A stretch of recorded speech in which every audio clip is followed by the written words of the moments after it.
And so the more highly developed the consciousness is, the more difficult it is to kill for food. Those statements were absolute complete nonsense, complete bullshit.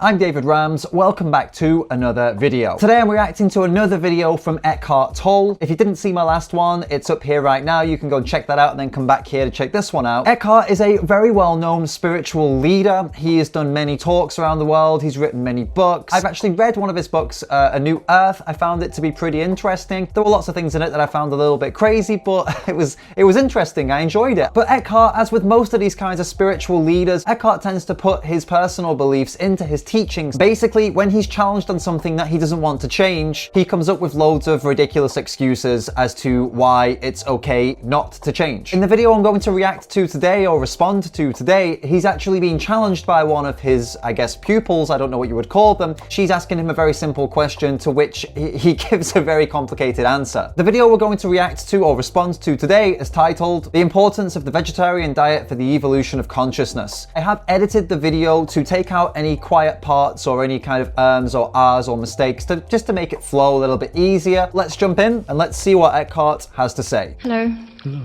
Okay, so my question is that in other spiritual traditions such as Hinduism and Buddhism, a core teaching is the practice of non-violence and harmlessness towards all sentient beings that share this planet with us. That's human beings as well as the animals. And as a result of that, one finds that predominantly the followers of those traditions are vegetarian or vegan. And I can in fact imagine that as one's spiritual awareness grows and as a result one's compassion, one would tend to stray away from industries that perhaps contribute towards the suffering of sentient beings on our planet. So my question is being vegetarian or vegan important for the evolution or unfolding of consciousness on this planet, where we do live with other sentient beings who might be considered lower than us? And in particular, are you yourself vegetarian or vegan? And and if not, why not?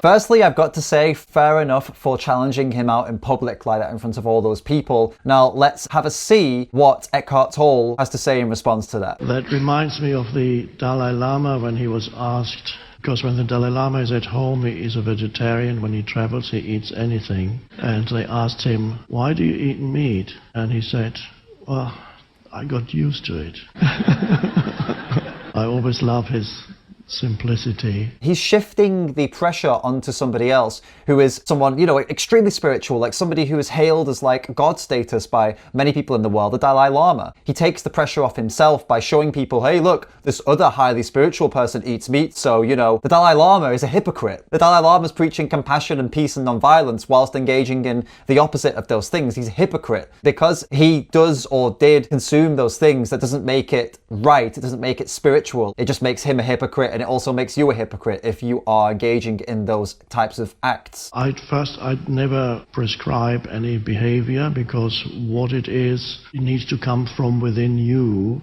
what it is that the body needs or wants, or what you feel is right for you to eat. So Eckhart's move to dodge this question is to give a vague and unspecific answer that suggests that basically whatever you feel is right to eat is what you should eat, and that is what is right for you. So if someone is addicted to chocolate donuts, like they just eat chocolate donuts, that's all they want to eat, it's all they like, it's what their body tells them they want to eat, does that mean it is what their body needs? Is that how it works, Eckhart? How about if we take it to another place? So if someone's body is telling them that they need to eat human flesh, they need to kill and eat humans to be healthy, that's what their body's telling them, then by your logic, then that is what their body needs, and that's justified. Would Eckhart sit in front of Jeffrey Dahmer and tell him that, yeah, well, you know, I won't prescribe any specific diet to you, you know what you need? The only reason he's refusing to prescribe a specific way of eating is because he knows damn right that he can't justify consuming animal products, but he does consume animal products. He doesn't want to say consuming animal products is actually bad, because that means that he's a hypocrite. That's the only reason he's avoiding the answer to this question. If you eat meat,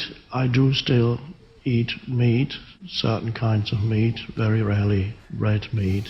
It's important, if you can, to be aware that in the food industry there's an enormous amount of unconsciousness in the way animals are slaughtered. It's absolutely dreadful. What happens to animals for your plate is dreadful, Eckhart. They live a life of hell and they have their throats slit because you like how they taste. He knows that it's violence. He knows that it's dreadful, as he's just said, it's dreadful. But he doesn't want to admit that the best decision is to just, leave them alone, not pay for that industry to continue. Instead, he makes these kind of vague, unspecific points to try to avoid admitting that and to try to justify the fact that he is currently partaking in those violent acts. He is a part of it by paying for it. There is, in the more ancient cultures, a respect towards even those animals that you kill for food. There's a respect of the spirit of the animal. That we need to come back to. If we don't all become vegetarians, it is important to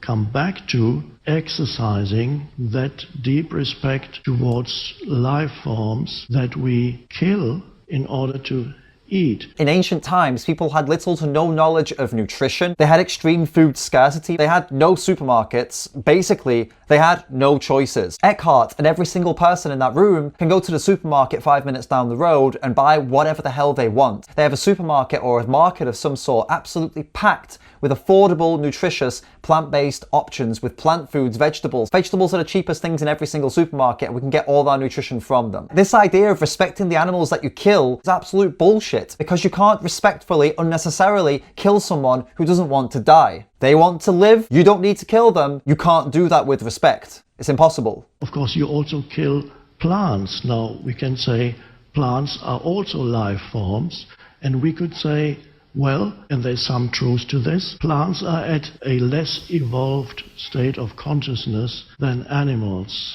and therefore we are more justified in killing plants. But every act of eating is destructive. He's comparing killing animals to killing plants. Where have I heard this before? So whether you eat a plant or an animal or whatever, it is still violence.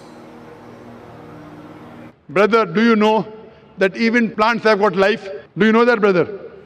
So if you say killing living creatures is a sin, killing a plant is also a sin. Plants are living animals too, organisms. It's breathing, it's living, it's taking nutrients from the soil, just like the pigs and the animals are taking nutrients from what we feed them.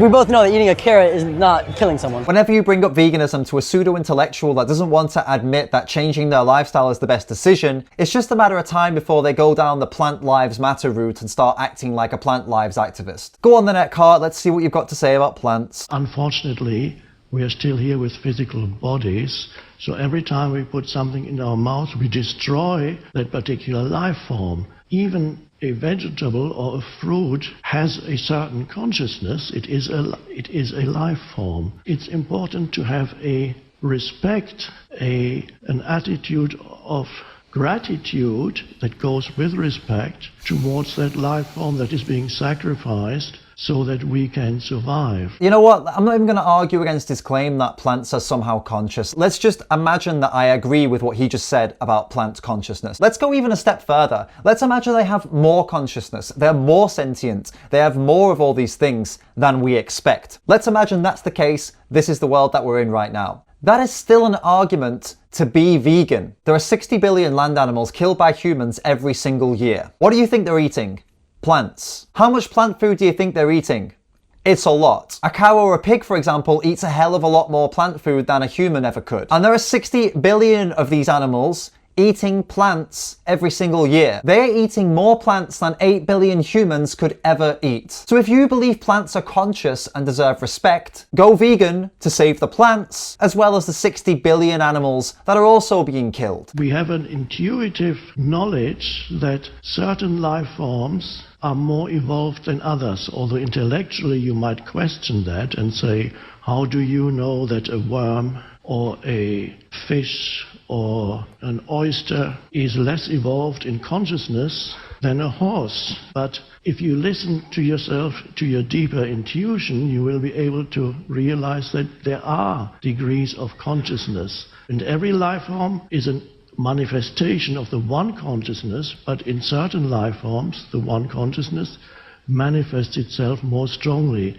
This has nothing to do with this intuition that he's talking about, and it has everything to do with what we are taught by society. Society teaches us that certain animals are here for us to love and that certain animals are here for us to kill and abuse. We're brainwashed and indoctrinated into this. This is not some intrinsic system that we have to detect consciousness. It's just not the case. It's just bullshit. He's just talking absolute nonsense. And this is the reason why many people are not shocked when they see people eating cows or pigs, and they are shocked. The same people are shocked when they see people eating horses or dogs. There is some reason why this happens, because there's an intuitive recognition that a dog has a very highly developed consciousness. And so the more highly developed the consciousness is, the more difficult it is to kill for food. Those statements were complete nonsense, complete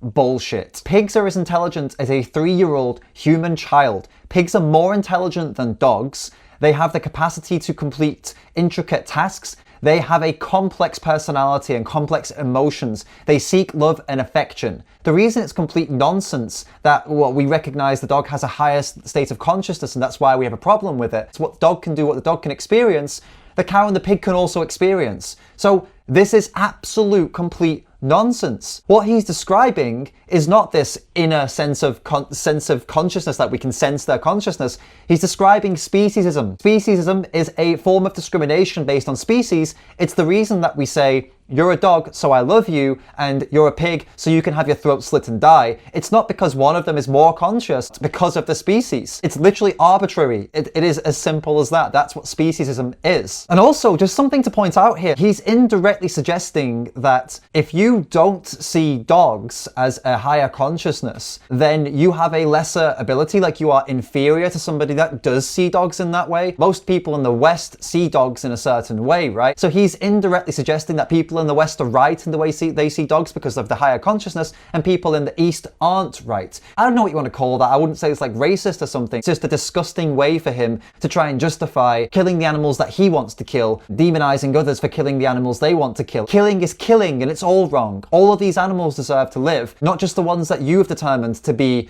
more conscious, when that's absolute bullshit that other countries have deemed to be food. It's arbitrary. It's got nothing to do with this consciousness crap that he's coming out with here. It's a disgusting way to try to justify his animal abuse. And just remember, he's doing all of this to try and justify eating a fucking burger. Really, Eckhart? Really? So I would suggest the necessary change in the culture is to have a reverential attitude towards any life form that we still kill for food, both plants and animals, and perhaps we will reach a point where we will no longer kill animals for food, and that is already your path, it is wonderful. If he acknowledges it's wonderful, why won't he do it himself? Why is he trying to justify not doing that and say that it's okay to be violent? In the meantime, the most important work needs to be done in the collective awareness that how we are treating animals in slaughterhouses is absolutely dreadful, a deep manifestation of unconsciousness, and will have karmic consequences for humanity. These places are dreadful. Animals go into these places and needlessly have their throats slit for people like Eckhart to eat their bodies. Slaughterhouse workers have extremely high rates of PTSD, depression, domestic violence, and just violent behavior in general because of the work they're doing in these places. If Eckhart knows these places are dreadful and he knows what happens to the animals, why is he still paying for it? Why is he not advising others to stop paying for it? If you eat meat, always be careful that not from mass-produced factory farms and so on, and exercise gratitude and reverence towards the life form that had to be killed. You don't need to do it, so by doing it, you are disrespecting the animal. There's no way to have gratitude or respect for them in this way. And what does it matter if they're from a mass-produced factory farm or not, whether they're killed locally or not? It doesn't matter to the animal. The life they had up until the point they reached the slaughterhouse is irrelevant. Every animal, whether from a factory farm or from another farm, goes to the same slaughterhouse and has the same end at the same age and in the same horrific, violent way. They don't give a shit whether they were raised and killed on a local farm or whether they were raised on a factory factory farm, all of it is needless, all of it is unnecessary. Realizing as little suffering as possible without going to an extreme. There are certain sects in India where they even mustn't kill a mosquito or a fly. People who belong to that sect, and that is perhaps taking it to an extreme. But I already find, and many of you find, I might still kill a mosquito when it bites me at night, but when I'm out in the open, I would never kill a little animal. That's its domain is out there. When it invades the house, or the ants come crawling in and invade your kitchen, then still even there you could ask them, would you please leave, otherwise I have to do something. This is another very common tactic that these kinds of spiritual leaders use when they're faced with a challenge and they don't want to admit that they're a hypocrite. They pick extremes and they make ridiculous comparisons between an extreme and an inaction. The cows are getting tortured just to get the milk from them, and it's about their reproductive system, and we are dependent on the milk which should be given to the her children from the ghee all right. get from the milk. So, it's better to slaughter them, not torture them, right? What? Going vegan is an inaction. You just choose something different at the supermarket. It's not an extreme. In parts of India, they have dengue. In other parts of the world, they have malaria. These are very serious things you can get from mosquitoes. So they would be justified in killing those mosquitoes. So not killing those mosquitoes is an extreme measure when the alternative could be that it kills you. It is not comparable to going vegan. By him making that comparison, he wins a lot of the audience over, right? Because the audience does see going vegan as an extreme. Society has framed it that way, and he's playing into that, comparing it to an extreme to make it seem extreme, to justify himself not changing and continuing to abuse animals. It's a tactic. It's pathetic. It's pathetic, Eckhart. It really is. The most important change, I think, first of all, and it's not an unrealistic proposition, is to increase awareness of what we are doing to animals. The word to use is inhumane treatment of animals. I think that is where everybody can disseminate information, which is so easy these days, disseminating information. Sometimes people just need to see how animals are treated for them to make a change in their life, and then do not buy food that has been produced in that way. He is saying we need to raise awareness about inhumane practices while he himself is paying for inhumane practices. It's the height of hypocrisy. The people that he's talking about here that need to see the truth for them to realize and not buy those things anymore, that's him. It's all inhumane, Eckhart. You're not going to find a humane slaughterhouse because you can't humanely kill someone who doesn't want to die for no good reason. We are out here trying to raise awareness. We are out here showing the reality. It's people like you, Eckhart, that are making it more difficult for people to wake up because you keep giving them these shit excuses, because you won't stand up for the animals. You won't stand up and say that yes, it's right to be a vegan, yes, it's right to leave the animals alone. Instead, you want to keep trying to justify yourself in your animal abusive habits, and it's just sick. And the rest, do not feel superior to anybody who is not a vegetarian, always remembering the Dalai Lama eats meat. Hitler was a vegetarian. And Hitler, when they put a chicken soup in front of him, he said mockingly, "This is what you're giving me, chicken corpse soup? I don't want that." So don't let being vegetarian is a wonderful thing. Don't let it become part of your ego. There are many meat-eating serial killers and there are many peaceful vegans. You didn't need me to tell you that. It's such common sense, right? But when there's someone like him saying these things to millions of people, this kind of common sense can go out of the window and they just listen to him and just like, yeah, well, this Hitler was a vegetarian and the Dalai Lama ate meat, therefore one is good and one is bad. It is absolutely ridiculous. It's so manipulative. He specifically chooses these people and these extremes to try to justify what he's doing and try to make people feel good about what they're doing, because he also wants to feel good about what he's doing because he doesn't want to change. If you're not a vegetarian, even if you are a vegetarian, respect towards life forms. The spirit within the life form is immortal, no matter whether it's the snail or the cow or the dog or the human, that which inhabits the life form.